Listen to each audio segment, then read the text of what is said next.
이 시각 주요 뉴스입니다. 대장동 일당과 유착해 뒷돈을 받은 혐의를 받는 정진상 민주당 정무조정실장이 오늘 새벽 구속됐습니다.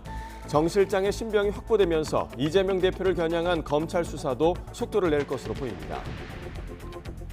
북한이 어제 오전 화성 17형으로 추정되는 대륙간 탄도미사일 ICBM 한 발을 발사했습니다. 북한이 연내 전술핵과 다탄두형 전략핵 실험을 잇따라 감행할 가능성도 제기되고 있습니다. 미국 백악관은 북한 미사일과 관련해 북한이 계속해서 핵과 미사일 프로그램을 진전시키고 있다고 분석했습니다. 또 북한이 언제든 핵실험에 나설 가능성이 있는 것으로 보고 한미일 군사협력을 더욱 강화하겠다고 밝혔습니다. 윤석열 대통령이 MBC의 전용기 배제 논란에 대해 가짜뉴스로 동맹을 이간질하는 악의적 행태를 보였기 때문이라고 밝혔습니다. 이에 항의하는 MBC 기자와 대통령실 비서관 사이에 고성이 오가기도 했습니다. 이태원 참사에 제대로 대처하지 못해 피해를 키운 혐의를 받는 박희영 서울 용산구청장이 피의자 신분으로 특수본에 소환됐습니다. 참사 당일 근무지를 이탈하고 상부엔 늑장 보고한 류미진 총경도 조사를 받았습니다. 검찰이 불법 정치자금 수수 혐의를 받는 민주당 노웅래 의원 자택을 추가로 압수수색해 수억 원대의 돈다발을 확보했습니다. 노 의원은 해당 돈은 출판 기념회 때 모인 후원금이라면서 검찰이 과잉 표적 수사를 하고 있다고 성토했습니다. 정부가 이동통신 3사에 할당했던 5G 주파수를 일부 취소하는 사상 초유의 결정을 내렸습니다. 관련 설비 투자가 미흡했다는 평가가 나왔기 때문인데 이동통신사들은 당혹감 속에 대책 마련에 나섰습니다. 서울 신림동과 여의도로 있는 경전철 신림선이 이틀 연속으로 멈춰 섰습니다. 개통 초기부터 연이어 문제가 터지면서 철저한 안전대책을 요구하는 목소리가 나오고 있습니다. 시청자 여러분 안녕하십니까? 굿모닝 YTN 2부 시작합니다. 대장동 일당과 유착해 뒷돈을 받은 혐의를 받는 정진상 민주당 정무조정실장이 결국 구속됐습니다. 증거인멸과 도망의 우려가 있다는 게 법원의 판단입니다. 이재명 대표의 최측근인 김용 부원장에 이어 정 실장까지 신병이 확보되면서 이 대표를 겨냥한 검찰 수사도 속도를 낼 걸로 보입니다. 김다영 기자입니다. 이재명 민주당 대표의 최측근 정진상 정무조정실장도 구속을 피하지 못했습니다. 재판부는 정 실장에게 증거인멸과 도주 우려가 있다고 판단했습니다. 혐의도 상당 부분 소명된다는 전제가 깔린 거로 해석됩니다. 특히 지난해 9월 압수수색을 앞둔 유동규 전 성남도시개발공사 본부장에게 휴대전화를 버리라고 지시한 증거인멸 교사 혐의가 정 실장에겐 불리하게 작용했을 거란 분석도 나옵니다. 8시간 넘게 이어진 구속심사에선 검찰과 정 실장 측의 팽팽한 공방이 이어졌습니다. 검찰은 범죄의 중대성 등을 들어 구속의 필요성을 강조했고 정 실장 측은 유 전 본부장 진술의 신빙성을 걸고 넘어졌습니다. 정 실장 변호인과 민주당 관계자는 신문 직후 출입기자를 상대로 기자회견을 열어 유 전 본부장의 진술이 바뀐 점에 주목해야 한다며 이번 심사에서도 객관적 물증은 발견하지 못했다고 주장했습니다. 이어 누가 CCTV가 설치된 비서실에서 대놓고 돈을 받겠느냐며 CCTV 존재를 증명하기 위한 도면도 제출했다고 밝혔습니다. 유동규 씨가 그러면 거기서 CCTV가 달려있는 곳에서 정진상 실장에게 뇌물을 제공했다. 이 부분은 굉장히 객관적으로 합리적이지 않은 부분이잖아요. 얼굴 없는 오른팔로 불릴 정도로 대외 노출이 적었던 정 실장도 신문 전 공개적으로 모습을 드러내 검찰 수사가 허위라며 직접 목소리를 냈습니다. 현 검찰 정권의 수사는 증자살인 3인 성호입니다. 군사 정권보다 더한 검찰 정권의 수사는 살아있는 권력에도 항해해야 할 것입니다. 정 실장은 유 전 본부장을 통해 대장동 민간업자로부터 뇌물 1억 4천만 원을 건네받은 혐의를 받습니다. 또 공무원으로 일하며 업자에게 사업 관련 내부 비밀을 흘려주거나 개발이익 일부인 428억 원을 공동으로 약정받은 혐의도 적용됐습니다. 개발 이익을 함께 나눠 갖기로 한 이 대표의 또 다른 측근 김용민주연구원 부원장은 이미 구속 상태로 재판에 넘겨진 상태입니다. 검찰은 앞서 김 부원장 공소장과 정 실장 영장에 이 대표를 모두 164차례 언급하며 뒷돈이나 위례 대장동 개발 사업이 이 대표와 무관하지 않음을 드러내기도 했습니다. 공범으로까지 적진 않았지만 정 실장과 정치적 공동체로 묶은 건 향후 이 대표에 대한 수사를 위한 포석을 깔아둔 거로 풀이됩니다. 왼팔에 이어 오른팔까지 신병을 확보한 검찰 수사는 이 대표를 본격적으로 정조준할 거란 전망입니다. YTN 김다연입니다. 유동규 전 성남도시개발공사 본부장이 정진상 민주당 정무조정실장을 향해 부끄러움을 좀 알았으면 좋겠다고 말했습니다. 유 전 본부장은 어제 대장동 개발 비리 사건 재판을 마치고 나와 돈을 받은 적이 없다는 정 실장 측 주장에 대한 취재진의 질문에 정 실장이 언급한 사자성어 표현을 언급하며 이같이 답했습니다. 또 진술에만 의존한 무리한 수사라는 비판에 대해서는 수사가 단 한 사람의 이야기 때문에 진행될 거로 생각하지 않는다고 주장했습니다. 검찰이 뇌물과 불법 정치자금 수수 혐의를 받는 더불어민주당 노웅래 의원의 자택을 추가로 압수수색했습니다. 첫 자택 압수수색에서 발견한 수억 원대 돈다발을 확보한 건데 이에 대해 노 의원은 검찰이 과잉 표적 수사를 하고 있다고 반발했습니다. 임성호 기자입니다. 검찰 수사관들이 노웅래 의원 자택에서 압수수색을 마치고 나옵니다. 손에는 압수품이 들어있는 것으로 보이는 상자들이 들려 있습니다. 혹시 가방 안에 들어있는 게 다 현금인가요? 어떤 물품 압수하셨는지요? 상자에 들어있는 게 다 현금인가요? 지난 16일 처음 노 의원 집을 압수수색한 검찰이 불과 이틀 만에 추가로 압수수색을 진행한 겁니다. 압수품은 노 의원 집 장롱에 있던 돈다발로 알려졌습니다. 액수는 3억 원가량으로 일부는 특정 회사 봉투에 담겼던 것으로 전해졌습니다. 애초 첫 압수수색 때 발견했지만 당시 집행 대상에선 빠져 있어서 검찰이 즉시 확보는 못하고 봉인만 했다가 추가 영장을 발부받아 압수한 겁니다. 또 노 의원 국회 사무실에도 수사팀을 보내서 노 의원이 쓰던 공용 휴대전화를 확보하고 차량도 추가로 압수수색한 것으로 알려졌습니다. 집에 있던 노 의원은 취재진과 만나 해당 돈은 출판 기념회 때 모인 후원금이라고 거듭 해명했습니다. 그러면서 검찰이 허위 사실을 흘리며 과잉 표적 수사를 하고 있다고 성토했습니다. 압수수색 물건도 아닌 거를 자기네가 손대갖고 봉인 조치까지 한 걸, 그러고서는 언론에 흘려갖고 수억 원, 엄청난 돈이 있었다. 그냥 사람 완전히 범법자로 결론 내고 맞추는 수사다. 이게 탄압 수사네 뭐예요? 그러나 검찰은 사업가 박모 씨에게서 받은 현금 일부나 또 다른 불법 자금이 섞여 있을 가능성을 열어두고 출처를 추적 중인 것으로 알려졌습니다. 앞서 노 의원은 재작년 박 씨로부터 5차례에 걸쳐 사업 편의 청탁과 인사 청탁을 받으면서 선거 경선 자금 명목으로 뇌물 6천만 원을 챙긴 혐의를 받고 있었습니다. 검찰은 지난 16일 노 의원 국회 사무실과 지역구 사무실, 자택을 일제히 압수수색하며 강제 수사에 들어갔습니다.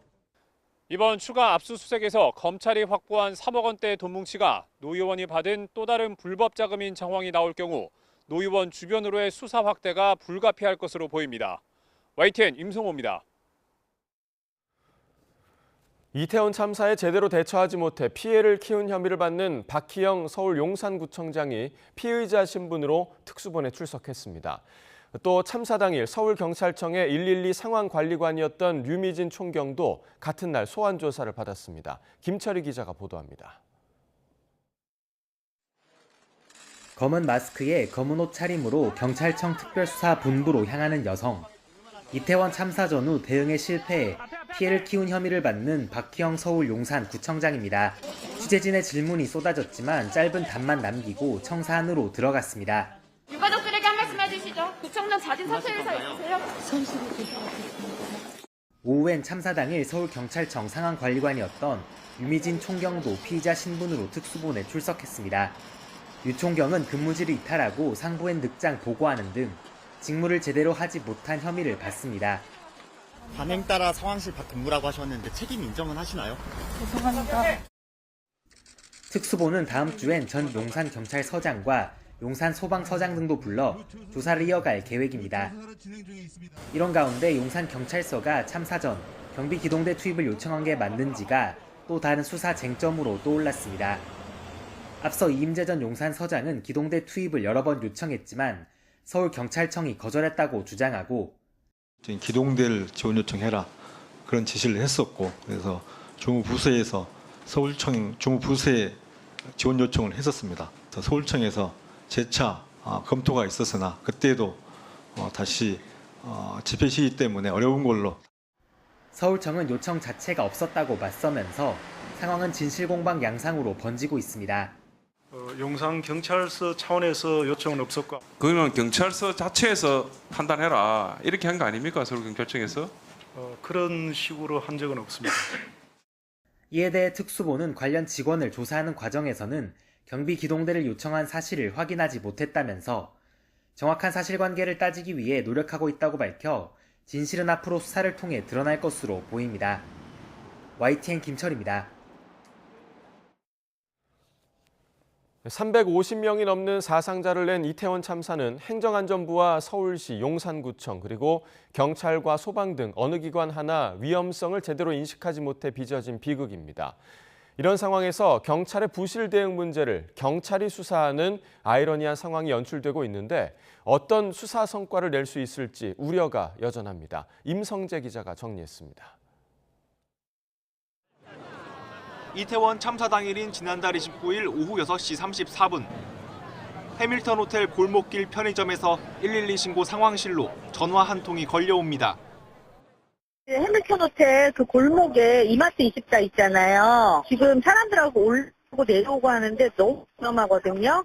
그러니까 사람 내려올 수 없는데 계속 밀려오니까 압사당할 것 같아요. 사람들이 교행이 잘 안 되고 막 밀려서 넘어지고 그러면 큰 사고 날 것 같다는 거죠? 압사라는 단어까지 직접 사용할 정도로 위험성을 구체적으로 알리는 내용이었습니다. 하지만 이 신고는 종결 처리됐습니다. 사고 골목을 중심으로 인파는 점점 늘어났고 밤 10시 무렵까지 신고 전화는 줄을 이었습니다. 관할인 용산경찰서 이임재 전 서장은 현장에서 500m 남짓 떨어진 녹사평역에서 차량 진입을 고집했습니다. 꽉 막혀 차량 진입 자체가 불가능한 상황이었습니다. 그러는 사이 밤 10시가 넘으면서 350명이 넘는 사상자를 낸 참사가 시작됐습니다. 용산경찰서 지휘부무전에 이태원 참사가 언급된 건 밤 11시를 지나섭니다. 이 전 서장은 경비과장에게 보고를 요구했지만 돌아온 건 씻으러 갔다는 다른 직원의 답변이었습니다. 그날 밤 제가 이태원 참사 관련해서 단 한 건의 보고도 받지를 못했습니다. 제가 이태원 참사 상황을 알게 된 것 시점은 23시경입니다. 참사가 발생할 때 서울경찰청 상황관리관이었던 류미진 총경은 오랜 시간 자리를 비웠고 김광호 서울경찰청장은 자정이 넘어서야 현장에 도착했습니다. 지방에 있던 윤희근 경찰청장은 대통령 행안부 장관보다도 더 늦게 보고를 받는 총체적 난맥상을 보였습니다. 무겁게 책임감을 느끼고 있습니다. 일정 부분 저희 경찰 내의 보고 시스템에 커다란 좀 문제점이 있다고 인식을 하고 있습니다. 이런 상황에서 경찰의 부실 대응 문제를 캐는 것 경찰청 특별수사본부의 몫입니다. 셀프 수사 우려는 물론 현 정부 들어 경찰 지휘권을 획득한 이상민 행정안전부 장관에 대한 수사를 제대로 할 수 있을지 우려가 나오고 있습니다. 책임 당사자이면서 수사 주체이기도 한 경찰이 국민이 납득할 만한 수사 결과를 내놓을지 관심이 집중됩니다. YTN 임성재입니다. 윤석열 대통령이 MBC 전용기 배제 논란에 대해 가짜뉴스로 동맹을 이간질하는 악의적 행태를 보였기 때문이라고 직접 입장을 밝혔습니다. 전용기 내 특정 기자 면담은 개인적인 일이었을 뿐이라고 설명했습니다. 박서경 기자입니다. 동남아 순방 이후 오랜만에 진행된 출근길 약식회견에서 윤석열 대통령이 MBC 취재진의 전용기 탑승 불허 논란에 직접 말문을 열었습니다. MBC가 가짜뉴스로 동맹관계를 이간질하는 악의적 행태를 보였고 이에 따른 부득이한 조치였다는 겁니다.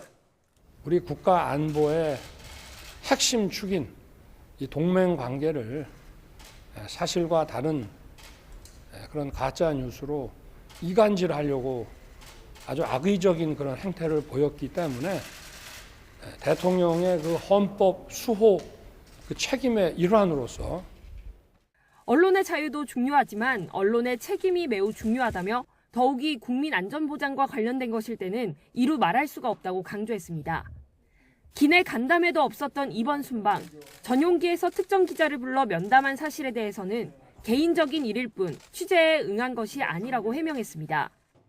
전용기에서 특정 기자들만 부르고 시간 보는 게 언론이 불기일이나 이렇게 좀 부적절하다는 비판도 있는데 어떻게 생각하세요? 그래서 거기에 대해서는 제가 제 개인적인 일입니다. 제가 뭐 취재에 응한 것도 아니고. 자, 또 공적인 공간이었는데. 또 없으십니다. 서너 가지 질문을 받은 뒤 청사로 들어간 윤 대통령의 뒷모습에 MBC 소속 기자는 어떤 부분이 왜곡됐느냐고 질문을 던졌는데 MBC가 뭘 악의적으로 했다는 거죠? 뭐가 악의적이에요? 이를 대통령실 이기정 홍보기획비서관이 지적했고 MBC 기자가 맞받아치면서 2분 정도 고성이 오가기도 했습니다. 뭐가 가짜뉴스요? 돌아가셨어요. 가시는데 찍지 마세요. 아니 그럼 질문도 못해요? 질문하라고 단상 만들어 놓은 거 아니에요? 말 조심하세요. 아직도 그래. 말 조심하시오가 아니라 모두를 잘하세요 정말. 대통령실은 곧바로 MBC 기자 질문에 대한 답변이라며 하지도 않은 말을 괄호에 넣어 거짓 방송했다. 가짜뉴스를 근거로 백악관의 입장을 요구했다 등의 내용을 담은 서면 브리핑을 냈습니다. 윤석열 대통령은 이번 동남아 순방이 무난했다고 자평했지만 순방 성과와는 별개로 특정 언론 배제 논란이 커지면서 뒤숭숭한 분위기가 이어지고 있습니다. YTN 박서경입니다. 북한이 어제 화성 17형으로 추정되는 대륙간 탄도미사일을 발사했습니다. 화성 17형은 북한이 가장 최근 개발한 최신형 대륙간 탄도미사일인데요. 화성 17형의 특징과 이번 발사의 의미를 한현희 기자가 짚어봤습니다. 지난 2020년 10월 노동당 창건 75주년 열병식에서 처음 공개된 화성 17형은 이른바 괴물 ICBM으로 불립니다. 최대 비행거리는 북한이 지금까지 만든 대륙간 탄도미사일 중 가장 긴 15,000km가 넘을 것으로 추정됩니다. 대륙간 탄도미사일 중에서 북한이 가지고 있는 것은 지금까지 실험하고 했던 것이 화성 14형, 15형, 17형입니다. 14형은 서부 지역까지, 15형은 동부 지역까지, 그리고 지금 이제 17형은 미국 전역을 타격을 할 수 있다는 점에서 이제 차이가 나고요. 지금까지의 미사일과 가장 큰 차이점은 탄두를 여러 개 탑재할 수 있다는 점입니다. 길이가 22m에서 24m로 거대한데 여기에 핵탄두 2~3개가 들어갈 수 있을 것으로 보입니다. 북한 김정은 국무위원장이 앞으로의 미사일 개발의 핵심 과제로 언급한 초대형 핵탄두와 15,000km 사정권을 한데 담은 집약체가 바로 화성 17형인 겁니다. 다탄두 미사일의 특성은 뭐냐면은 이 탄두가 예를 들면 이런 거지. 미국을 날아서 비행을 하는데 탄두를 3개 실었어요. 그러면 예를 들면 하나는 워싱턴 DC에 떨어뜨리고 하나는 뉴욕에 떨어뜨리고 하나는 시카고를 공격하는 겁니다. 북한은 7차 핵실험에 앞서 잠수함 발사 탄도미사일 SLBM을 발사하며 단거리와 중장거리에 이어 SLBM에 이르기까지 핵무기 3종 세트의 완성을 선언할 가능성도 있습니다. 또 고각 발사로 정상 비행에 성공한 화성 17형을 정상 각도로 발사하며 긴장을 극도로 끌어올릴 수 있다는 관측입니다. YTN 한현입니다. 네, 이처럼 북한의 도발이 이어지는 가운데 7차 핵실험 가능성도 주목됩니다. 전술핵과 다탄두형 전략 핵실험을 연쇄적으로 할 가능성도 제기되고 있습니다. 조수현 기자입니다. 괴물 ICBM 화성 17형 발사로 북한의 핵실험이 한 차례로 끝나지 않을 가능성이 커졌습니다. 당초 단거리용 전술핵 탄두를 위한 핵실험이 예상됐지만 화성 17형 발사로 선택지가 넓어졌기 때문입니다. 이에 따라 전술핵뿐만 아니라 화성 17형에 장착할 수 있는 수백 킬로톤급의 다탄두형 전략 핵실험도 예상됩니다. 이 신형 미사일을 개발하면 거기에 또 맞는 탄두를 개발하거든요. 예. 그 탄두 성능을 또 이 테스트를 하려면은 또 핵실험이 반드시 필요하거든요. 그러니까 기술적인 측면에서는 핵실험을 해야 됩니다. 과거 파키스탄도 1998년 5월 하루에 5차례, 이틀에 걸쳐 6차례의 연쇄 핵실험을 실시했습니다. 북한도 비슷한 경로를 밟을 가능성이 높지만 군사적 파급 효과를 노려 시기를 조절할 가능성도 있습니다. 핵실험장으로 거론되는 함경북도 풍계리 핵실험장은 이미 준비를 마쳤다는 평가입니다. 7차 핵실험 시기는 이번 한중, 미중 정상회담에서 보듯 중국도 적극적으로 관여하지 않고 있어 올해를 넘기지 않을 것으로 관측됩니다. 전반적으로 볼 때 이번 외교 무대에서 중국은 북한에 대한 지지를 비교적 분명하게 얘기를 했고, 어떻게 보면은 북한이 향후 도발을 하더라도 중국이 딱히 문제 제기를 하지 않겠다라는 메시지까지 포함해서 보냈다라고 생각이 됩니다. 북한은 2017년 9월 4일 6차 핵실험을 하고 2달여 후인 11월 29일 화성 15형 발사와 함께 핵무력 완성을 선언했습니다. 단기간 집중 도발을 이어가며 긴장감을 끌어올리고 있는 북한이 이번에도 비슷한 전철을 밟을지 주목됩니다. YTN 조수연입니다. 미국 백악관은 북한의 미사일 발사와 관련해 북한이 계속해서 핵과 미사일 프로그램을 진전시키고 있는 걸로 분석했습니다. 백악관은 북한이 언제든 핵실험에 나설 가능성이 있는 걸로 보고 한미일 군사협력을 더욱 강화할 뜻을 밝혔는데요. 워싱턴 연결해서 자세한 내용 알아보겠습니다. 권준기 특파원. 네, 워싱턴입니다. 네, 미국은 북한이 미사일 기술을 계속해서 진전시키고 있는 걸로 보고 있다고요? 그렇습니다. 백악관 국가안전보장회의 존 커비 전략소통조정관은 북한은 미사일 발사가 실패하든 아니면 부분적으로 성공하든 계속 배우고 있다고 말했습니다. 이런 학습을 통해 북한이 핵미사일 프로그램을 발전시키고 있다며 이로 인해 한반도뿐 아니라 지역의 안정을 해치고 있다고 평가했습니다. 다만 커비 조정관은 어제 발사된 미사일 자체는 미국 본토에 대한 위협으로 보지 않는다고 말했습니다. 하지만 북한의 탄도미사일이 영내 동맹과 파트너 국가를 위협하는 것이어서 깊이 우려하고 있다고 밝혔습니다. 이 부분 직접 들어보시죠. This particular launch that we're talking about, the one that just occurred in the last few hours, it itself did not pose a threat to the homeland. But make no mistake, we remain deeply concerned about his ballistic missile program and the threat that it does pose to our allies and partners in the region. 커비 조정관은 북한의 핵실험 가능성도 언급했습니다. 지금 당장 북한 핵 프로그램에 대한 정보 평가에 들어가진 않겠지만 북한은 과거 핵실험을 했고 또 언제라도 추가 핵실험을 할 수 있는 것으로 관측한다고 말했습니다. 네, 북한은 미국의 확장 억제 강화에 반발하고 있는데 백악관은 한미일 군사 협력을 더 끌어올릴 뜻을 밝혔다고요. 네, 존 커비 조정관은 이 북한의 핵미사일 위협이 미국의 정보 수집 능력을 강화하고 군사적 대비태세를 유지하는 이유라는 점을 분명히 했습니다. 그러면서 한국, 일본과 군사 훈련을 하는 이유도 북한 위협에 대응하기 위해서라고 설명했습니다. 특히 영내 방위 역량을 끌어올리기 위해 한미일 군사 협력을 더욱 강화하길 기대하고 있다고 강조했습니다. 커비 조정관의 말을 직접 들어보시죠. Again, we're looking for ways to improve trilateral military cooperation to again continue to hone capabilities. And it's why we're looking and always looking at ways to improve that over time, whether that's new capabilities applied to the region.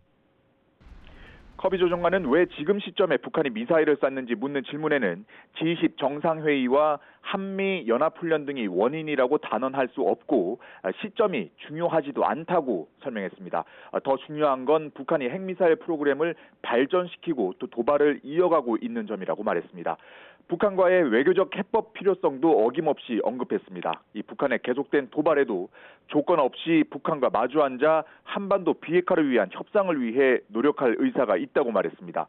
북한 도발과 관련해 북한과 직접 소통이 있었는지 묻는 질문에는 직접적인 대화는 없었다고 밝혔습니다. 네, 미국은 북한 문제 해결을 위해서 중국의 역할을 강조했군요. 그렇습니다. 이 국무부 베란트 파텔 수석 부대변인은 브리핑에서 중국은 북한이 핵과 미사일 시험을 하지 않도록 할 책임이 있다고 말했습니다. 바이든 대통령이 시진핑 주석을 만나 중국도 북한이 책임 있게 행동할 것을 촉구해야 한다고 말했다며 중국의 역할을 거듭 강조한 겁니다. 유엔 안보리 소집 필요성에 대한 목소리도 나왔습니다. 에이펙 정상회의에서 해리스 부통령을 수행하고 있는 고위 당국자는 유엔 안전보장이사회가 반드시 소집돼 북한 미사일 발사를 논의해야 한다고 말했다고 로이터 통신은 보도했습니다. 이번에 쏜 미사일은 세계 곳곳의 많은 국가를 타격할 수 있는 장거리 미사일인 만큼 국제사회가 나서야 한다는 겁니다. 그러면서 북한 미사일 발사를 규탄한 국가 대열에 중국도 합류하도록 해야 한다며 외교적 노력을 통해 중국이 이 북한을 설득하도록 해야 한다고 강조했습니다. 지금까지 워싱턴에서 YTN 권윤규입니다.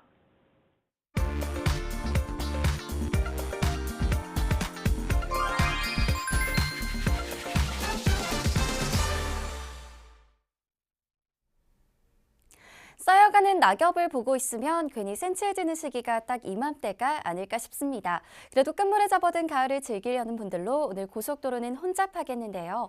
가장 이동이 힘겨울 것으로 예상되는 시간대는 오전 11시 무렵입니다.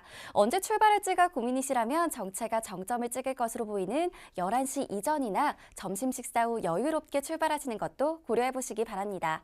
지금도 정체 구간들은 빠르게 늘고 있습니다. 이 가운데 경인선 인천 쪽으로는 서인천 나들목 진출로 영향을 받고 있고요.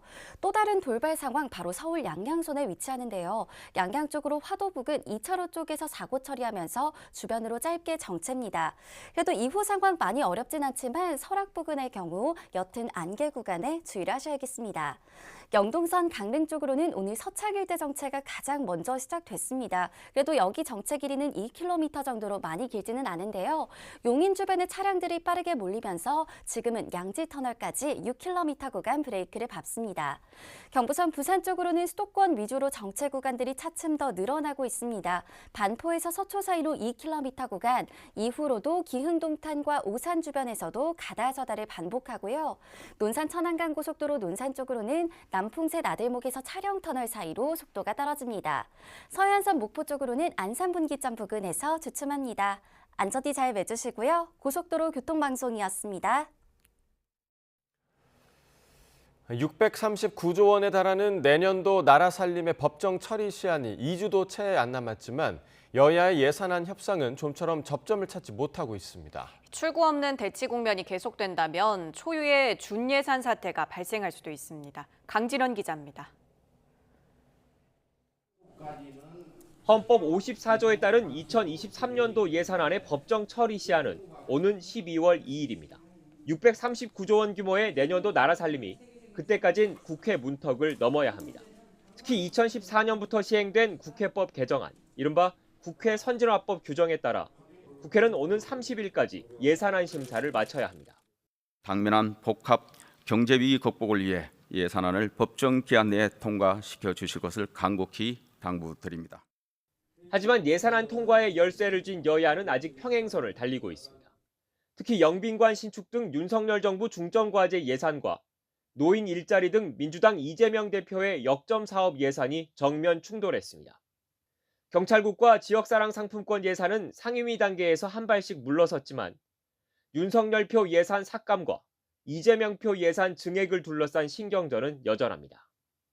윤석열 대통령의 공약이나 정부 주요 과제와 관련된 예산 중에 무려 1,000억이 넘게 감액되거나 감액 대상에 포함된 반면에 야당이 요구하는 민생예산 대폭 증액과 함께 혈세 낭비성 예산 등의 삭감, 초부자 감세 저지에 동참하길 바랍니다. 팽팽한 줄다리기가 오는 30일 전에 끝나지 않으면 예산안은 국회 본회의에 자동으로 올라갑니다. 정부가 제출한 원안입니다. 그런데 과반 의석을 점한 민주당이 윤석열 정부가 편성한 예산안을 그대로 받아줄 가능성은 낮습니다.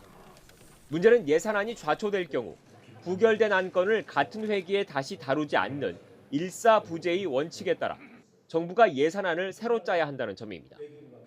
시간이 촉박한 상황에서 예산안 처리가 해를 넘긴다면 헌정 사상 첫 준예산 사태가 벌어질 수 있습니다. 한 번도 준예산은 편성을 해본 적은 없죠. 국회가 저는 합리적인 결정을 하리라고 봅니다. 준예산이 현실화하면 재정집행의 운신폭은 크게 좁아집니다.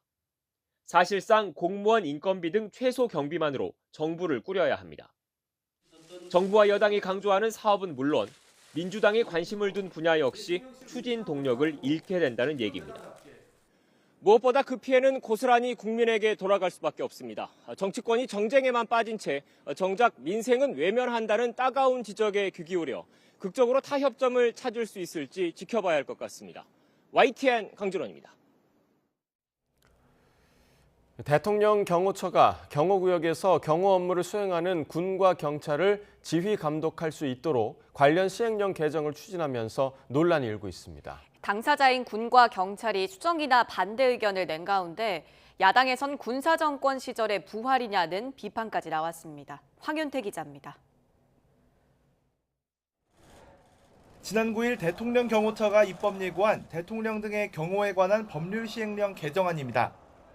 효율적인 업무를 위해 경호 활동을 수행하는 군과 경찰 등에 대한 지휘 감독권을 경호처장에게 주는 내용이 담겼습니다.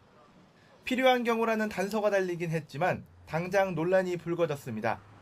군과 경찰을 대통령의 개인 사병으로 만들려는 것 아니냐는 비판이 제기된 겁니다. 박정희 정권 시절 권력을 쥐고 흔들었던 차지철 경호실장의 부활입니까? 특히 상위법인 대통령 경호법과 하위 규정인 시행령의 용어 차이가 공방의 불씨를 더 댕겼습니다. 대통령 경호법은 경호처장에게 관계기관의 협조를 요청할 수 있는 권한만 줬기 때문입니다.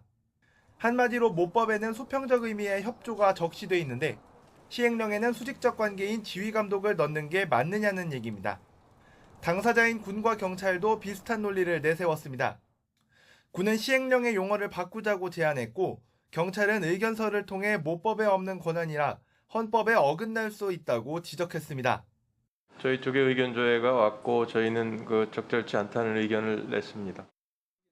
파장이 커지자 대통령 경호처는 지금도 군경에 대한 지휘 감독은 이뤄지고 있다며 확대 해석엔 선을 그었습니다. 여당 역시 힘을 보탰습니다. 파견된 군과 경찰에 대해서 지휘 감독을 해왔죠. 지휘를 해왔습니다. 예, 그렇습니다.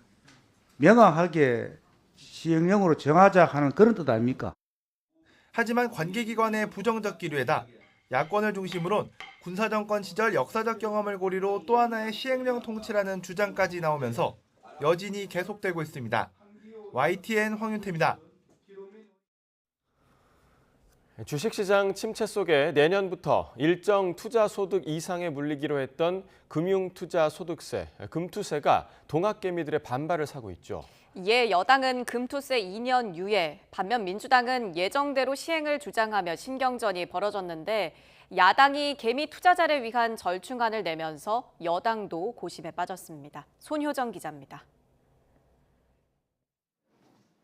정부 여당이 내년부터 5천만 원 이상 주식 소득 등에 부과하는 금융투자소득세를 2년 미루자고 한 건 동학개미들의 반발 때문이었습니다. 금융투자소득에 대한 과세 체계를 크게 변화시키는 것은 시장의 변동성이 크고 워낙 주식시장이 취약하기 때문에 지금은 때가 아니다. 반면 더불어민주당은 진정 개미 투자자를 위해선 증권거래세를 낮추는 대신 금투세를 부과하는 게 조세 형평성에 맞다며 맞섰습니다. 손실을 봄에도 불구하고 증권거래세를 꼬박꼬박 내는 그 부분 자체가 문제라고 저는 봐요. 그러니까 투자자 입장에서 다 그 문제를 고쳐야죠. 하지만 투자자 반발이 계속되고 이재명 대표마저 우려스럽다 의견을 내자 고심 끝에 절충안을 내놨습니다. 개미 투자자를 위해 예정대로 증권거래세를 0.23%에서 0.15%로 낮추고 주식 양도소득세 비과세 기준을 유지하는 등 초부자 감세 기조를 철회하면 금투세 2년 유예안을 수용할 수 있다는 겁니다. 부자들을 위해서도 안 되고 소위 개미 투자자들의 이익을 보호하고 증권거래세가 가져왔던 여러 가지 단점을 보완하는 것이 선행 조건. 국민의힘은 일단 검토해보겠다는 유보적 입장을 내놨습니다. 금투세 2년 유예가 민생을 위한 이성적 결정이라고 환영했지만 감세 기조를 거스르는 역제안을 받아야 할지 여부가 고심거리입니다. 또다시 이런저런 조건을 붙여 누더기 가짜 법안을 만든다면 그 피해는 고스란히 국민에게 돌아갈 것이고 민주당의 나쁜 정치에는 불신이. 하지만 여야 모두 동학개미들의 민심을 거스르기엔 부담스러운 측면이 없지 않아 금투세 2년 유예안은 어떻게든 타결될 거란 전망이 조심스럽게 나오고 있습니다. YTN 손효정입니다. 북한이 15일 만에 또다시 대륙간 탄도미사일 ICBM을 발사했습니다. 합동참모본부는 어제 오전 10시 15분쯤 북한이 평양 순안 일대에서 동해상으로 장거리 탄도미사일 한 발을 발사했다고 밝혔습니다. 비행거리 1000km, 고도 6100km, 최대 속도는 마하 22에 비행시간은 1시간 이상으로 탐지됐습니다. 미사일의 종류는 화성 17형으로 추정됩니다. 북한은 앞서 지난 3일에도 화성 17형으로 추정되는 ICBM을 발사했는데 당시 정상 비행에 성공하지 못하면서 이번에 다시 발사를 시도한 것으로 보입니다. 북한의 탄도미사일이 홋카이도 앞바다에 떨어지자 일본 내 긴장감도 한층 더 커지고 있습니다. 일본 방위성은 이 미사일이 통상 궤도로 발사됐다면 미국 본토가 사정권에 들어간다고 분석했습니다. 도쿄 이경아 특파원이 전해드립니다. 북한이 쏜 대륙간 탄도미사일 ICBM은 홋카이도 서쪽 섬 약 200km 앞바다에 떨어졌습니다. 지난 3월에 이어 또다시 북한 미사일이 일본 배타적 경제 수역을 넘어온 겁니다. 하마다 일본 방위성 장관은 이번 미사일은 비행거리 약 1000km, 최고 고도는 약 6000km로 추정했습니다. 이번에는 각도를 높여 쐈지만 통상적인 궤도였다면 미국 전역에 도달할 수 있다고 분석했습니다. 弾頭重量等によっては1万5000キロを超える射程となりうるとみられ、その場合、米国本土が射程に含まれることになります。 방위성은 이번 미사일의 비행 시간에도 주목했습니다. 지난 3월에 쏜 탄도미사일이 약 71분을 날아간 데 이어 역대 두 번째로 긴 69분을 비행한 것으로 파악했습니다. 일본 정부는 북한의 이딴 도발을 강력히 비난했습니다. 北朝鮮はこれまでにない頻度で挑発行動を繰り返しています。断じて容認することができないということを改めて強く申し上げます。 기시다 일본 총리는 앞서 중국 시진핑 주석과의 정상회담에서 북한 문제에 대해 중국이 역할을 다할 것을 기대한다고 밝혔습니다. 하지만 중국 정부는 이에 대해 별다른 입장을 내놓지 않았습니다. 지난달에는 5년 만에 북한 탄도미사일이 일본 상공을 통과하면서 주민 대피 경보 등이 발령되기도 했습니다. 한 달 만에 또 미사일이 날아오자 일본이 느끼는 긴장감은 한층 커진 상황입니다. 일본 정부는 한국, 미국을 포함한 국제사회와 긴밀히 연계해 대응해 나갈 것이라고 밝혔습니다. 또 북한이 핵실험을 포함해 추가 도발에 나설 가능성이 있다고 보고 경계와 감시 태세를 한층 강화하고 있습니다. 도쿄에서 YTN 이경아입니다. 북한이 지난 3월 게임 회사를 해킹해 암호화폐 6억 2천만 달러, 우리 돈으로 8,300억 원어치를 탈취한 것으로 나타났습니다. 한미 당국은 북한이 이런 불법 수익으로 핵과 미사일 도발을 하고 있다며 국제사회의 단합이 중요하다고 강조했습니다. 신현준 기자입니다. 과거 북한의 음성적 외화벌이 수단은 마약이나 초정밀 위조 지폐였지만 이젠 디지털 자산 해킹으로 바뀌었습니다. 특히 대북제재나 국제금융 시스템을 우회할 수 있는 암호화폐 탈취가 주요 목표로 떠올랐습니다. 정부는 북한이 지난 3월 개인 회사를 해킹해 6억 2천만 달러, 우리 돈 8,300억 원 상당의 암호화폐를 탈취했다고 밝혔습니다. 이는 북한이 올해 상반기 탄도미사일 31발을 발사하는 데 들어간 추정비용 4억 달러에서 6억 5천만 달러에 맞먹는 금액입니다. 만약 탈취 금액 중 상당 부분을 회수하지 못했다면 지난 3월에 단 한 건의 해킹으로 북한은 상반기 탄도미사일 발사 비용 전체를 벌게 되었을 것입니다. 올해 들어 7월까지 북한이 해킹으로 탈취한 암호화폐 규모만 10억 달러로 추정됩니다. The DPRK is one of just a few countries in the world and definitely the most egregious that is actively stealing money from other countries, their companies, and their people. 한국과 미국은 북한이 이렇게 벌어들인 돈으로 핵과 미사일 도발 자금을 충당하는 것으로 판단하고 있습니다. 북한의 사이버 위협에 대응하는 것은 해킹으로 인한 금전적 피해를 방지하는 일이기도 하지만 국제사회의 평화와 안정에 관한 일이기도 합니다. 이런 가운데 최근 암호화폐 시장 규모가 급격히 증가하는 동남아 국가들이 북한 해킹 공격의 표적이 될 수 있다는 지적도 나왔습니다. 한미 두 나라는 북한의 수법이 날로 고도화돼 국제사회의 단합이 중요하다며 양국 실무그룹 회의에 이어 여러 정부 관계자 등이 참여하는 심포지움 등을 통해 대비를 강화하기로 했습니다. YTN 신현주입니다. 무함마드 빈 살만 왕세자의 방한을 계기로 사우디아라비아와 경제 협력이 가시화되면서 제2의 중동 특수 기대감이 커지고 있습니다. 특히 5년 전부터 사우디와 함께 사업 계획을 논의해왔다는 점에서 실현 가능성이 크다는 분석이 나옵니다. 보도에 박홍구 기자입니다. 사우디 북서부 홍해 인근에 초대형 인공도시를 세우는 네옴시티 계획은 비전 2030의 핵심 사업입니다. 비전 2030은 석유 의존형 경제 구조에서 벗어나기 위해 지난 2016년부터 빈 살만 왕세자 주도로 추진하는 국가 개조 사업입니다.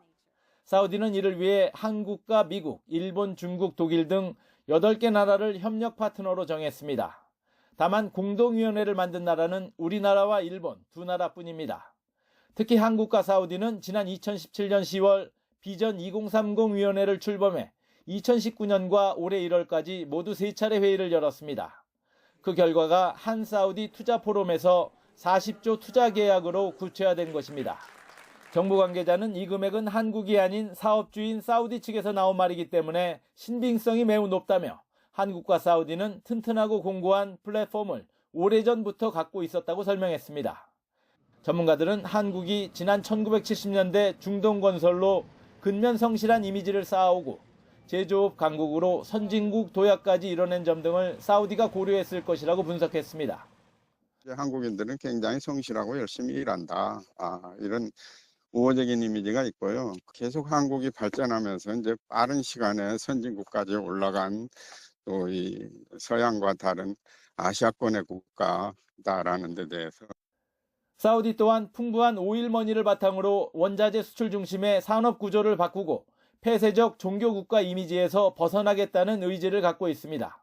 더구나 이 사업을 리더십 강한 젊은 지도자가 추진하고 있다는 점에서 현실화 가능성이 커 보입니다. 정부는 우리 기업과 사우디 측이 작성한 계약 내용 등을 분석해 다음 주부터 업체별 간담회를 여는 등 후속 조치를 서두르고 있습니다. YTN 박홍구입니다.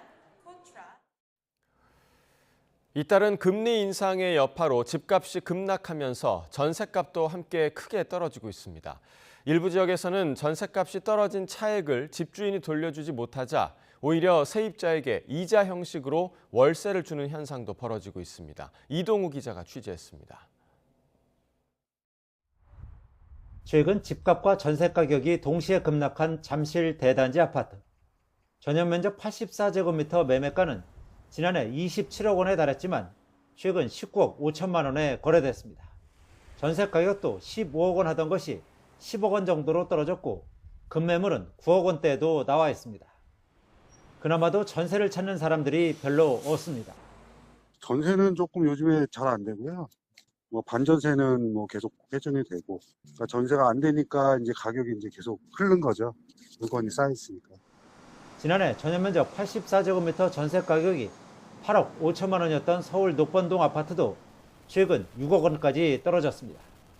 하락한 전세보증금 2, 3억 원을 돌려줄 여력이 없는 집주인들이 세입자에게 오히려 이자 형식으로 월세를 주는 기현상도 벌어집니다. 임차인분이 임대인한테 전세 보증금 인하를 요청하고 있어서 내줄 돈이 없다 보니까 오히려 임차인한테 월세를 주고 있는 상황이 주위에서 일어나고 있습니다. 가파른 금리 인상으로 전세자금 대출 금리가 7% 수준까지 치솟자 전세보다 월세를 선호하는 현상이 뚜렷해지며 전세 매물은 쌓여만 가고 있습니다. 서울의 전세 물량은 5만 610건으로 한 달 전에 비해 12.2% 증가했습니다.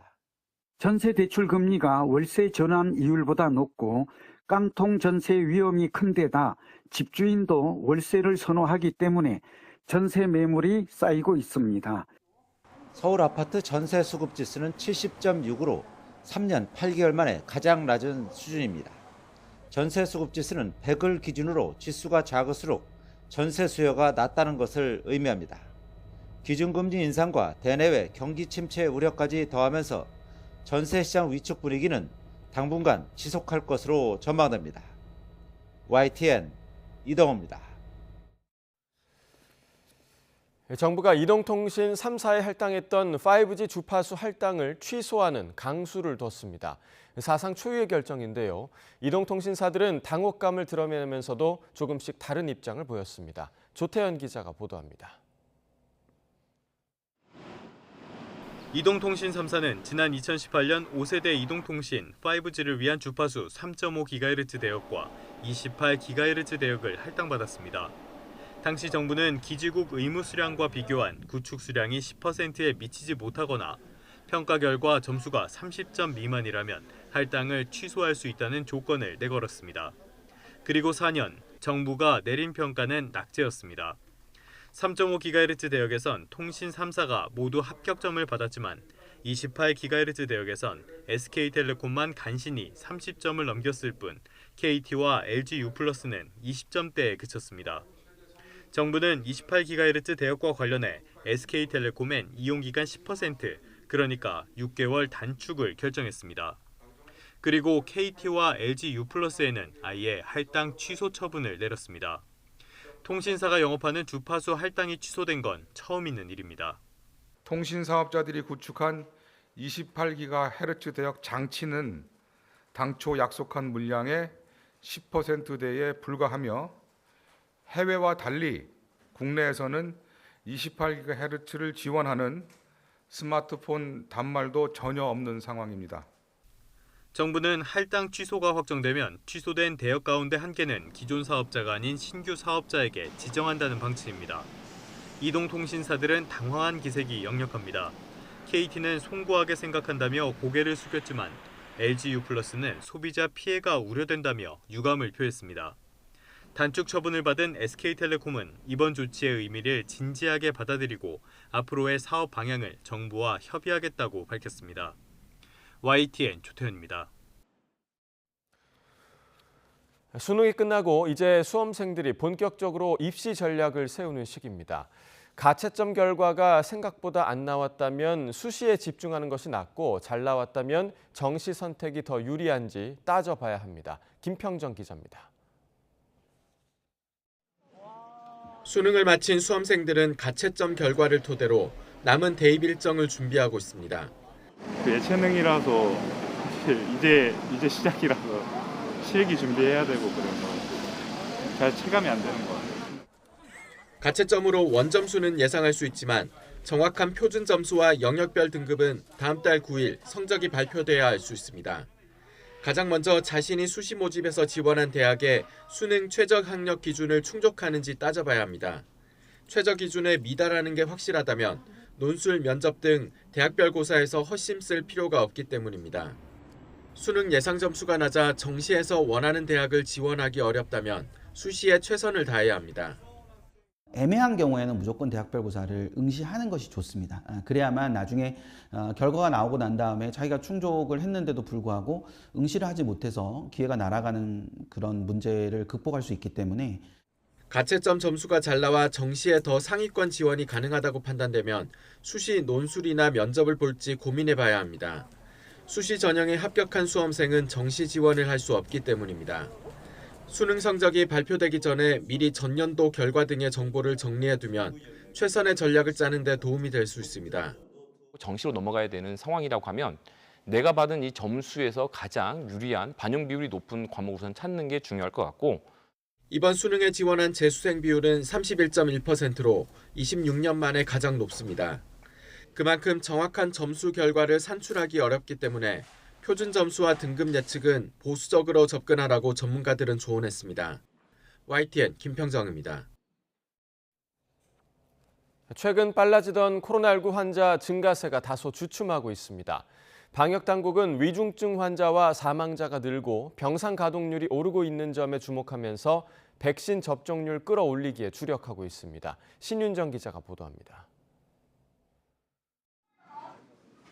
코로나19 신규 환자는 하루 전보다 6천여 명 적은 49,418명으로 집계됐습니다. 1주 전보다 5천여 명 감소하고 2주 전보다는 증가했는데 최근 확진자 증가폭이 둔화한 모습입니다. 얼마 전까지 전주 대비 확진자 수가 10,000명씩 증가한 것을 고려하면 유행 확산세가 주춤한 것으로 보입니다. 수리학자들은 최근 상황과 비슷할 경우 2주 뒤 신규 환자는 5만에서 7만 명대가 될 것으로 보고 있습니다. 이전 유행 때보다 확진자 증가 속도는 상대적으로 느리지만 최근 60세 이상 확진자의 비중이 25%를 넘고 있고 동절기 추가 접종률도 예상보다는 낮아서 중환자 및 사망자 수의 증가가 우려되는 상황입니다. 실제로 사망자 수는 연이틀 60명대로 크게 늘었고 위중증 환자는 2주째 300명 이상을 유지하고 있습니다. 이에 따라 위중증 병상 가동률은 34%, 중증으로 악화할 가능성이 큰 환자금 업무는 준중증 병상 가동률은 50%에 육박하고 있습니다. 이번 겨울철 유행 정점에서 확진자가 현재 4배 수준인 20만 명까지 발생할 수 있다는 점을 고려하면 병상 대란이 우려됩니다. 정부는 확진자가 증가할 경우 즉각 대응할 수 있도록 대비하겠다고 밝혔습니다. 저희들이 현재 보유하고 있는 병상에서 11월 말 수준부터는 추가적으로 중증하고 준중증 병상을 확보가 가능한 그 가용 병상 이런 것들을 좀 적극적으로 좀 준비를 하고 있습니다. 또 중증과 사망 위험이 큰 고위험군의 개량 백신 접종률을 높이기 위해 21일부터 4주간 접종 집중 기간을 운영하며 접종률 제고에 총력을 기울인다는 방침입니다. YTN 신윤정입니다. 라임 몸통으로 불리는 김봉현 전 회장의 도주와 방송인 박수홍 씨의 친형 횡령 사건에서 가족 면죄부 논란이 불거졌습니다. 가족의 의미가 이전과 다르고 여러 부작용이 발생하고 있는 만큼 가족 처벌에 예외를 두는 형법 특례 조항을 손봐야 한다는 지적이 나옵니다. 윤성훈 기자입니다. 라임 사태의 몸통이라 불리는 김봉현 전 스타모빌리티 회장은 조카의 도움을 받아 도주한 것으로 드러났습니다. 방송인 박수홍 씨와 친형이 100억 원대 횡령 사건으로 법적 다툼을 벌이는 가운데 박 씨의 부친은 자신이 돈을 빼돌렸다고 진술한 것으로 전해졌습니다. 전혀 다른 두 사건의 공통점은 가족 면죄부 논란입니다. 형법에선 가족 간에 벌어진 일부 범죄에 대해선 처벌할 수 없도록 명시해뒀습니다. 먼저 가족이나 친족이 범인의 도피를 돕거나 범행 증거를 없애더라도 특례 조항을 통해 처벌하지 못하도록 규정하고 있습니다. 각종 경제범죄 관련도 마찬가지입니다. 절도, 사기, 공갈, 횡령 등의 범행이 직계혈족과 배우자, 동거 가족 사이에서 벌어졌다면 친족 상두례를 적용해 처벌받지 않도록 하고 있습니다. 이를 제외한 다른 가족의 범죄는 고소를 해야지만 문제를 따져볼 수 있도록 규정하고 있습니다. 가족 간 분쟁에 법 개입을 최소화하기 위한 장치로 대가족 생활이 익숙했던 과거에 도입됐습니다. 피해자가 원하더라도 일부 범행은 가족이라는 이유로 처벌 대상조차 되지 않는다는 의미입니다. 가족 구성과 개념이 달라진 만큼 가족 면죄부를 손봐야 한다는 지적이 나옵니다. 친족 상도례 같은 거는 뭐 시대를 반영해서 개정할 필요가 있다거나 이렇게 그 친족의 범위를 좁혀서 그야말로 뭐 직계가족으로 하든지. 또 가족 간에 벌어진 범죄라도 피해자가 원하면 처벌할 수 있도록 해야 한다는 목소리도 있습니다. 아버지의 돈을 빼돌린다든지 그런 것들이 좀 큰 건들이 많아요. 그래서 그냥 완전히 형을 면제시켜준다기보다는 그런 당사자들의 의견을 들을 필요가 있지 않냐. 뭐 친고죄로 바꿀 필요가 있지 않냐. 정부도 개선 필요성을 인식하고 있습니다. 저는 이제 지금 사회에서는 예전의 개념은 그대로 적용되는 게 좀 어렵다고 생각합니다. 형법이 제정된 1953년부터 69년째 이어져 온 친족 처벌 금지 조항. 달라진 사회에 맞춰 법 역시 바뀌어야 한다는 목소리가 커지고 있습니다. YTN 윤성훈입니다. 한 주한미군이 무단 횡단을 제지하던 운전자의 차에 우산을 휘두르고 막말을 쏟아내는 제보 영상이 YTN에 들어왔습니다. 운전자 측은 이 주한미군이 난동을 벌인 뒤 도망치는 과정에서 폭행까지 했다며 경찰에 신고했습니다. 황보혜경 기자가 단독 보도합니다. 한 무리 사람들이 신호등 빨간불에 아랑곳하지 않고 도로를 가로지릅니다. 이를 본 차량 운전자가 멈춰서 경적을 울리자 우산을 든 남성이 차량 쪽으로 다가옵니다. 운전자가 타고 있는 차에 우산을 휘두른 건데 화가 난 운전자가 차에서 내려 항의하고 이어서 폭행이 벌어집니다. 일행이 다급하게 말려보지만 소용없고 운전자에게 얼마를 원하느냐며 따져 묻기까지 합니다.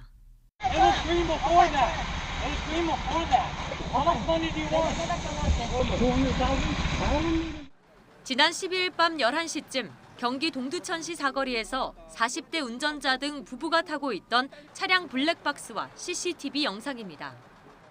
남성이 일행들과 무단횡단을 했던 사거리입니다. 마주오던 차량 운전자가 이를 제지하자 우산으로 위협한 뒤 도주하려다 실패했습니다. 남성이 도망 못 가게 부부가 필사적으로 붙잡은 건데 이 과정에서 아내는 손가락이 부러지고 늑골이 금가는 등 전치 8주 진단을 받았습니다. 그 사람들이 부대 들어가면은 잡을 수가 없거든요. 못 가게 잡고 있었는데 저를 넘어뜨리고 2차적으로 와이프도 넘어뜨리고 가격을 하고. 가해 남성은 20대 미국인 A씨로 경기 동두천 미군 부대 소속 군인으로 확인됐습니다. 저를 가격한 사람이 미군 하사라고 하시는 걸 듣게 됐습니다. 미 군인 신분인 사람들이 이 지역에 있는 시민을 이렇게 폭행을 한다는 것 자체가 너무너무 억울하고. 이번 사건에 대해 주한미군 측은 소속 군인의 부적절한 행동에 대해 심각하게 받아들이고 있다면서 경찰 수사에 협조하겠다고 밝혔습니다.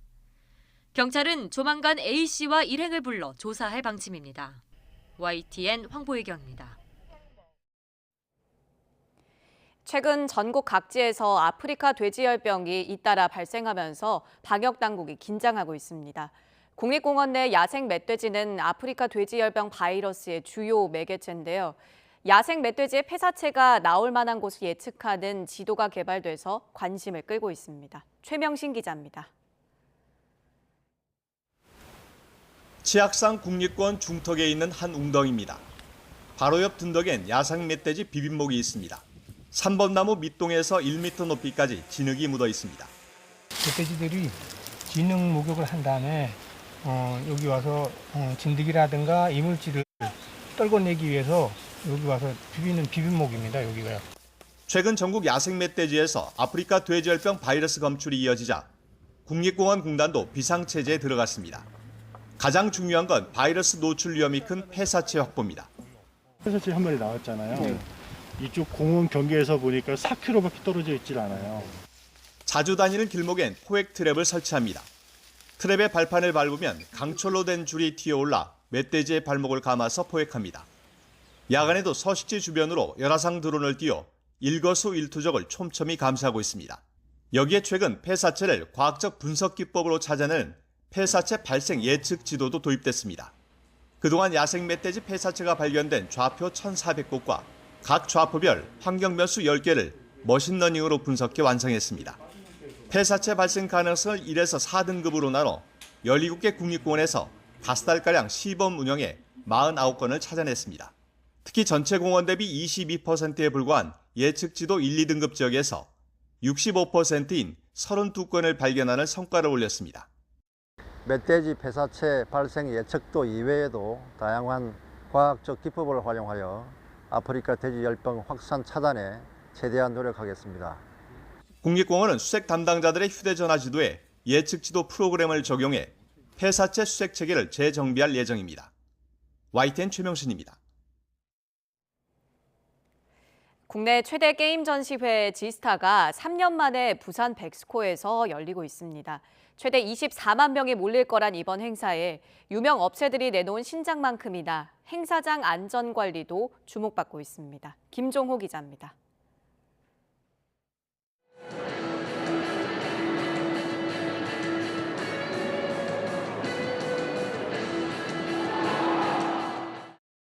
넓은 전시장이 인파로 북적입니다.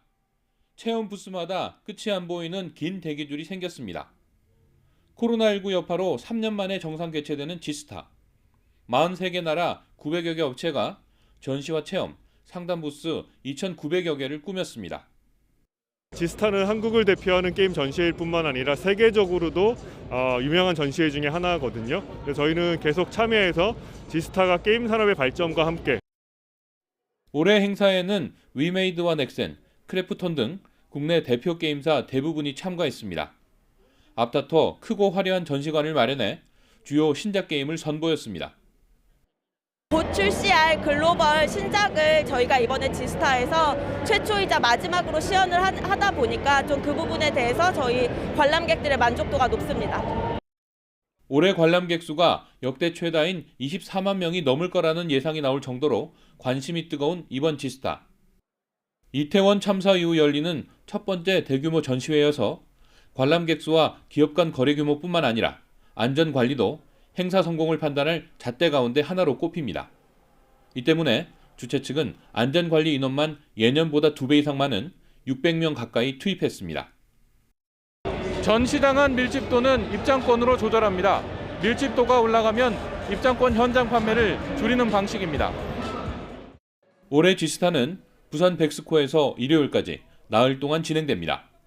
YTN 김종호입니다. 대학생과 군 장병이 지역 주민을 위한 특별한 공연을 열었습니다. 춤과 가요부터 합창과 오케스트라까지 다양한 무대를 선보였는데요. 소외계층까지 생각한 따뜻한 마음도 엿볼 수 있습니다. 홍성욱 기자입니다.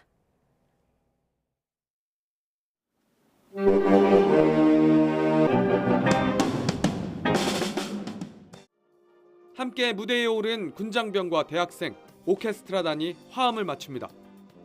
처음부터 한 팀이었던 것처럼 조화로운 선율이 구석구석 울려 퍼집니다. 오케스트라에 이은 합창 공연의 최종 리허설.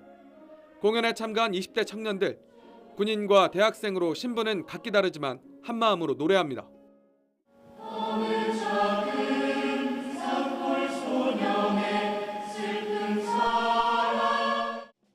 국내 한 기업의 지역사회 공헌 프로그램으로 마련된 공연. 꼬박 2달간 군장병과 대학생들이 전문 오케스트라단의 지도를 받아 구슬땀을 흘렸습니다. 성인 되고 이렇게 다 같이 노래 부르고 이럴 기회가 없는데 이런 걸 할 수 있다는 기회 자체가 제일 재밌었고, 그리고 제일 힘든 거는 이제 노래를 너무 못 불러서. 마침내 시작된 공연. 객석은 동료 군인과 지역 주민들로 가득 찼습니다. 이 군단 장병들이 준비한 신나는 춤과 노래, 분위기가 한껏 달아오릅니다. 풋풋함이 묻어나는 맑은 음색, 합창은 관객들의 마음을 울립니다. 강원도에서 이런 기회가 흔치 않잖아요, 그죠? 너무 좋은 경험이고 앞으로도 이런 기회 있으면 적극 참여할 의향이 있습니다. 합창이죠. 우리 부대 친구들이 나와서 하는 게 노력도 보이고 아주 보기 좋았습니다. 입장료는 무료. 게다가 공연을 기획한 주최 측은 관객 1명당 10,000원을 적립해 기부금 400만 원을 소외계층에 전달했습니다.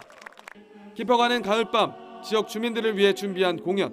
소외계층을 위한 따뜻한 마음도 전하며 감동은 2배가 됐습니다. YTN 홍서욱입니다. 농산물 수출 경쟁력의 핵심은 바로 신선도 유지인데요. 비행기로 빠르게 날라야 할 과일을 배로도 보낼 수 있게 하는 컨테이너 기술이 시범 도입됐습니다. 김민성 기자입니다. 국산 농산물은 해외 농산물 수입이 시작되면서 힘겨운 가격 경쟁에 처했습니다.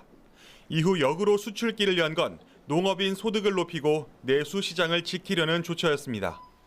시간이 지나 계속된 품종 개선으로 이제는 외국 시장에서 그 위상이 꾸준히 올라가고 있는 국산 농산물. 아직 극복하지 못한 한계는 수출 경쟁력의 주요 변수 물류비입니다. 딸기처럼 쉽게 상하는 과일에 비용이 더 많이 투입될 수밖에 없습니다. 선박으로 보냈을 때 품질 유지가 어려워서 높은 물류비에도 불구하고 항공으로 보낼 수밖에 없었습니다. 다행히 보관 기술은 이미 궤도 위에 올랐습니다. 밀폐된 공간에서 산소 농도는 낮추고 이산화탄소 농도는 높여 부패율을 떨어뜨리는 이른바 CA 저장 기술입니다. 식물의 호흡을 늦추고 미생물 증식을 억제하는 원리입니다. 제 뒤로 보이는 게 비닐로 컨테이너를 밀봉하는 작업입니다. 드나드는 공기의 흐름을 막아서 CA 기술을 적용할 수 있는 환경을 만드는 겁니다. 다만 실제 수출 현장에서 이 기술을 활용하는 게 그리 간단치만은 않습니다. 농산물마다 보관 효과를 볼 수 있는 대기 환경이 달라 잘못된 공기 농도를 설정하면 되레 문제가 생기기 때문입니다. 품목별로 최적의 조건을 찾고 함께 컨테이너에 실어도 되는 조합을 발굴하는 게 연구의 핵심입니다. 현장에서 수출 업체와 실증 연구를 동시에 진행하면서 빠르게 기술이 도입될 수 있도록 연구 중에 있습니다. WTO 협상에 따라 2024년부터는 정부가 농산물에 대한 수출 물류비 지원도 할 수 없게 되는 상황. 농촌진흥청은 국산 농산물이 수출 성장세를 유지할 수 있도록 CA 컨테이너 기술 개발을 이어갈 예정입니다. YTN 김민성입니다. 인공지능 기술이 이제 사람과의 양방향 교류가 제법 자연스러울 정도로 진화해 감성과 세심함까지 전달하고 있습니다. 학생이 졸거나 딴짓하는 걸 탐지하는 건 기본이고 평소 고객 스타일대로 사진을 맞춤형 편집하는 수준까지 발전했습니다. 이승윤 기자입니다. 학생이 딴짓을 하자 인공지능이 교사에게 산만한지 졸음이 온 상태인지 바로 알려줍니다. 학생이 집중하지 않고 있는 것 같아요. 우리 수업에 집중하기로 해요. 감수성 풍부한 학생들에 대한 배려도 잊지 않습니다. 학습량이 급격히 줄었는데 혹시 무슨 일이 있나요? 다음번에는 더 좋은 성적을 받을 거예요. AI가 나를 좀 더 지원해주고 나를 도와주는구나라는 느낌을 받게 하기 위해서 저희는 정량적인 그러한 AI의 효과보다는 정성적인 케어 부분에 좀 더 감성을 넣어서 좀 AI의 기능을 좀 고도화하려고 하고 있습니다. AI 학습 교실에서는 현재는 학생의 발화량과 이 카메라 내에서의 앵글, 움직임 등을 토대로 이 주목도를 평가하고 있는데 앞으로는 이제 발화 내용, 필기 내용, 그리고 학생의 시선 등을 토대로 이 집중도를 평가해서 교사에게 실시간으로 알려준다는 계획입니다. 사진에 나온 인물이나 물체를 감쪽같이 지워 맞춤형으로 고치는 AI 서비스도 나왔습니다. 선호하는 표정으로 바꿔주거나 기울어진 것을 수평으로 교정해줍니다. 사진 노출을 원치 않는 사람들은 캐릭터로 얼굴을 바꿔주는 세심함도 발휘합니다. 에이닷에서는 이제 에이전트가 제공해주는 보정 서비스이기 때문에 그냥 굉장히 쉽게 에이전트가 다 해준다는 컨셉으로 쉽게 사진만 선택하면 자동으로 보정해주는 컨셉으로 제공하고 있습니다. 여기에 만화 영화의 AI 음성인식 기술을 접목한 영어 학습 프로그램은 물론 진짜 상담원처럼 노련해진 AI 콜센터도 활성화하는 등 빠르게 진화하는 AI는 이제 감성과 디테일을 더해가고 있습니다. YTN 이승윤입니다. 지난 16일 미국 달 탐사 아르테미스 1호가 성공적으로 발사되면서 유인 달 탐사 프로젝트의 여정이 다시 시작됐습니다. 오는 2025년에는 다시 사람이 달에 착륙할 예정인데 50여 년 전 아폴로 달 착륙 때와 무엇이 어떻게 달라졌는지 이성규 기자가 전해드립니다. 지난 1972년 아폴로 17호 이후 53년 만에 달에 다시 사람을 보낼 예정인 아르테미스 3호. 달 표면에 직접 발을 딛는 사람은 아폴로 때와 같은 2명이지만 달까지 가는 우주인은 아폴로 때보다 1명 더 많은 4명입니다. When in 2025 we land humans again for the first time in a half century, and one of those humans is the first woman and the next man. 달의 착륙 지점도 다릅니다. 아폴로 프로그램의 착륙 지점은 적도 근처였지만 아르테미스 3호의 착륙 지점은 얼음이 있는 극지방입니다. 우주인을 달에 착륙시킬 착륙선 운영에서도 차이가 있습니다. 아폴로 11호 당시엔 달 궤도선과 착륙선이 연결된 상태로 세턴5 로켓으로 발사된 후 달 궤도에서 착륙선만 분리돼 안착했습니다. 하지만 아르테미스 3호는 궤도선인 오리온 캡슐은 SLS 로켓으로 발사되지만 착륙선은 스페이스X가 별도로 쏘아 올립니다.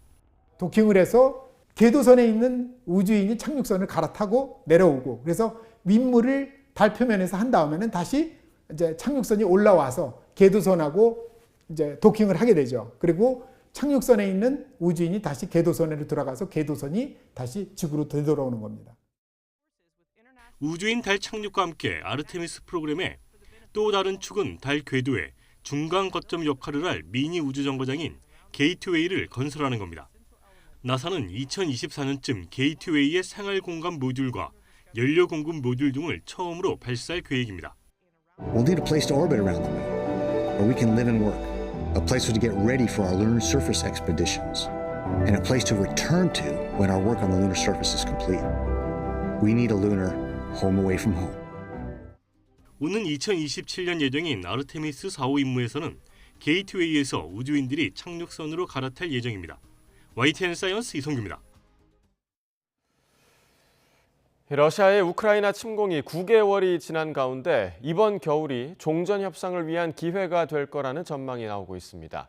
협상을 통해 전쟁을 정치적으로 해결하기 위한 움직임이 나타나는 가운데 이 최종 선택은 우크라이나에 달려 있다는 말이 나옵니다. 한영규 기자가 보도합니다.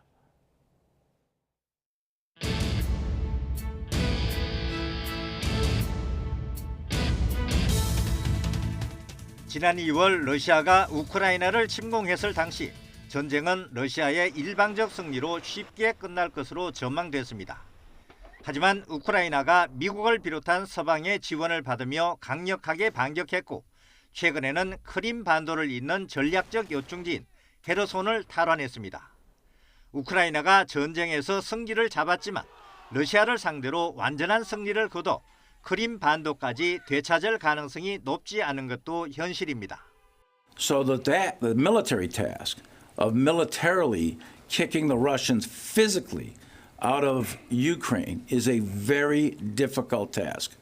And it's not going to happen in the next couple of weeks unless the Russian army completely collapses, which is unlikely. 러시아가 우크라이나를 완전 점령하거나 친러시아 성향의 정권으로 교체하려던 계획은 사실상 실패했습니다. 전투에서 엄청난 인적, 물적 손실을 입으면서 30만 명 동원령까지 내렸지만 전장에서는 고전을 면치 못하고 있습니다. 더구나 겨울철이 다가오면서 양측 모두 상황은 더욱 어려워지고 있습니다. 이 때문에 이번 겨울이 종전 협상이 시작될 계기가 될 것이라는 기대가 커지고 있습니다. 당초 푸틴 러시아 대통령과는 협상하지 않겠다던 젤렌스키 우크라이나 대통령도 주요 20개국 정상회의에서 지금은 전쟁을 끝내야 할 때라고 강조했습니다. Ми не дамо Росії перечекати, наростити сили, а потім розпочати нову серію терору і глобальної дестабілізації. Впевнений, що саме зараз треба і можна зупинити руйнівну російську війну. 전쟁을 끝내기 위한 우크라이나와 러시아의 협상이 시작된다면 우크라이나의 영토 회복과 안전 보장이 최대 쟁점이 될 전망입니다. 여기에다 전쟁 책임자 처벌과 막대한 전쟁 피해 배상 등 해결해야 할 과제가 많아 협상은 순탄치 않을 것으로 전망됩니다. 협상이 시작되더라도 전략적 우위를 점하기 위한 양측의 공세는 더욱 거세질 가능성이 높아 전쟁으로 인한 사상자 발생과 인도적 위기는 상당 기간 계속될 전망입니다. YTN 한영규입니다. 우크라이나전 장기화에는 서방 제재에도 잘 버텨온 러시아 경제가 한몫했습니다. 하지만 전체 수입의 40%를 차지하는 에너지에 대한 제재가 다음 달부터 본격화하면 러시아 경제는 더 악화해 전황에도 영향을 미칠 것으로 보입니다. 이종수 기자입니다. 러시아가 지난 16일 경기 침체에 진입했다고 공식적으로 밝혔습니다. 3분기 국내 총생산 GDP가 1년 전보다 4% 줄어 2분기 연속 역성장한 것입니다. 우크라이나 전쟁을 일으킨 지 9달 만입니다. 미국과 유럽연합 제재로 핵심 부품과 기술 수입이 차단돼 제조업이 차질을 빚고 있고 젊은 남성들 대거 징집으로 노동력도 부족한 점을 고려하면 선방한 셈입니다. Внешние условия для российской экономики за этот год действительно кардинально. Беспрецедентные санкции не меняют и географии импорта и экспорта. 이처럼 러시아 경제가 잘 버틴 것은 우크라이나 전쟁으로 석유, 천연가스 가격이 급등해 에너지 돈벌이가 짭짤했기 때문입니다. 하지만 이러한 사정이 다음 달부터는 달라집니다. 서방 국가들이 러시아 전쟁 자금 차단을 위해 러시아 원유 가격 상한제 적용을 시작하기 때문입니다. We will propose a price cap on Russian gas. Of course, the objective is here very clear. We all know that our sanctions are deeply grinding into the Russian economy. 푸틴 대통령은 원유 가격 상한제로 인한 경제 타격을 우려해 일찌감치 보복을 공언했습니다. И вообще не будем ничего поставлять если это противоречит нашим интересам, в данном случае экономическим. Ни газ не будем поставлять, ни нефть, ни уголь, ни топочный мазут, ничего не будем поставлять. 하지만 러시아 내 전문가들이 올해 4분기 GDP 7% 급감을 관측하는 등 타격이 클 것으로 예상돼 러시아 에너지 제재 조치가 겨울로 접어드는 우크라이나 전황의 주요 변수로 떠오르고 있습니다. YTN 이종수입니다. 건물 벽 등에 그림을 그리는 그래피티 예술가로 유명한 뱅크시가 우크라이나에도 작품을 남겨서 화제를 모았는데요. 뱅크시가 우크라이나에서의 작업 과정을 담은 동영상을 오늘 새벽에 공개했습니다. 보도에 이상순 기자입니다. 물감통을 챙기고 골판지를 자르고 스프레이를 뿌리고 붓으로 마무리를 합니다. 폐허가 되기 전 욕실에서 한가롭게 목욕을 하던 노인의 모습이 그려졌습니다. 손과 뒷모습만 보여준 사람은 그래피티 작가 뱅크시입니다. 뱅크시는 이전에도 위기 지역에 작품을 남겼는데 이번에는 우크라이나 거리가 캔버스가 됐습니다. 뼈대만 남은 건물 벽에서 아슬아슬 물구나무선 체조 선수와 유도복을 입은 푸틴 러시아 대통령을 시원하게 매다꽂는 어린 소년 등 그의 작품은 이번에도 아름답고 예리했습니다. Мені дуже приємно, що він тут був і що я можу наочно бачити його витвори мистецтва. Це залишиться в моїй пам'яті назавжди. 뱅크시는 이 밖에도 목욕 가운 차림의 여성이 방독면을 쓰고 소화기를 들고 있는 모습과 탱크 장벽을 시소로 사용하는 아이들 등의 작품을 남겼습니다. Це такий історичний момент для нашої держави зараз, те, що такі люди, як Бенксі і інші відомі люди приїжджають сюди і показують всьому світу, що зробила з нами Росія. 뱅크시는 작품 경매가가 수백만 달러에 이르는 세계적 작가지만 아직도 신원이 알려지지 않았습니다. 우크라이나에서의 작품 활동도 지난 13일 자신의 인스타그램 채널에 처음에 한 장의 사진만 보여주면서 세상에 알려졌습니다. YTN 이상순입니다. 기발한 사파로 SNS에서 인기를 끌고 있는 벨기에 출신 그림자 작가 빈센트 발의 전시회가 국내에서 처음으로 열렸습니다. 유리잔과 포크, 과일 등 일상 속에서 포착한 아이디어가 기발합니다. 이교준 기자가 다녀왔습니다. 크리스털 유리잔이 들이운 그림자는 물거품이는 수영장이 되고 선글라스 그림자가 노랑나비로 변신합니다. 그림자 예술가이자 영화감독인 벨기에 출신 빈센트 발의 국내 첫 전시회입니다. 일상 속 평범한 물건을 소재로 작품마다 기발한 아이디어가 번뜩입니다. 일상 속에서 무심코 지나갈 수 있는 그림자를 이렇게 멋지게 표현했다는 게 너무 신기했습니다. 2016년 영화 대본 작업을 하던 중 햇빛에 비친 찻잔의 그림자에서 코끼리 이미지를 발견한 것이 계기가 됐습니다. 초콜릿 조각과 포크 등 물건의 그림자를 바탕으로 재미삼아 그려 SNS에 올리다 인기를 끌어 인스타 팔로워가 90만 명을 넘어섰습니다. 작가는 자신의 독특한 작업 방식이 구름을 관찰하는 것과 비슷하다고 소개합니다. The process is always the same. I look for an object that I like and I place it on a piece of paper. And I then play around with it until I recognize something in the shadow. It's a bit like cloud watching. Suddenly you recognize a shape. 이번 전시회에선 부채와 불닭볶음면 등 한국적 소재를 활용한 작품도 선보여 눈길을 끕니다.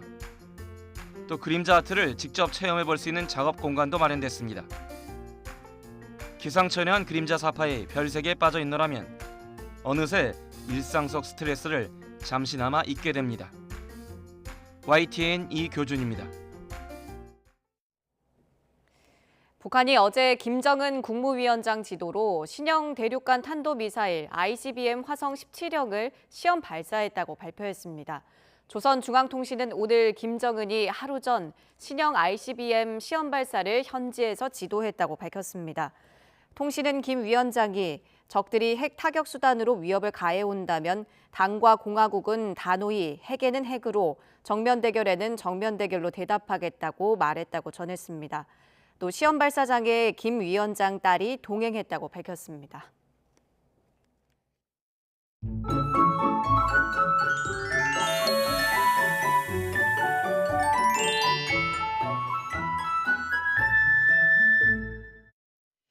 네. 오늘도 계절의 시기는 10월의 완연한 가을입니다. 현재 서울 기온이 9.2도, 광주가 7.1도로 다소 쌀쌀하지만 낮에는 서울이 18도, 광주는 21도까지 올라서 온화하겠는데요. 큰 일교차 염두에 두시고 겉옷 꼭 챙기시길 바랍니다. 오늘 전국에 구름은 많겠고요. 제주도는 비가 조금 오겠습니다. 동해안은 오후까지, 남해안은 밤부터 빗방울 예상됩니다. 현재 기온 살펴보겠습니다. 현재 춘천이 3.3도, 대구가 3.7도고요. 낮 기온은 춘천이 15도, 광주와 부산 21도 예상됩니다. 일요일인 내일도 온화하겠고요. 다음 주부터는 기온이 조금씩 내림세를 보일 것으로 보입니다. 날씨입니다. 이상으로 토요일 아침 굿모닝 YTN 마칩니다. 잠시 후 YTN 뉴스와이드가 이어집니다. 시청해주신 여러분 고맙습니다.